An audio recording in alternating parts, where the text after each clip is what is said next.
5:30కి start చేసాం, 7:30. So ఇప్పుడు ప్రసాదం తినేసి నీళ్ళు ఇచ్చుకొని రూమ్కి వెళ్ళి ఫ్రెష్ అయిపోయి దర్శనానికి వెళ్ళిపోదాం. తిరుపతి ప్రశాంతమైన రోడ్లు, అసలు ఇంత రష్ లేకుండా, మెట్లు ఎక్కేటప్పుడు కూడా ఎవ్వరు లేరు కదా. అసలు మొత్తం మీద ఒక 10 మంది తగిలారు అంతే. కలుగు పట్టున్నాం, తింటున్నా పొద్దున్న నుంచి, ఇప్పుడు తింటున్నాం ఆపిల్.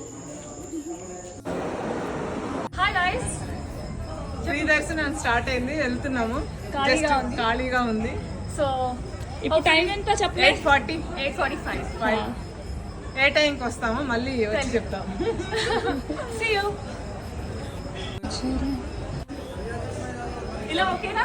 యా, వెళ్దాం. శుక్రవారం వినపడుతుందా? ఇప్పుడు టైం 3:30 అవుతుంది. 3:30 కూడా కాదు, 3:11.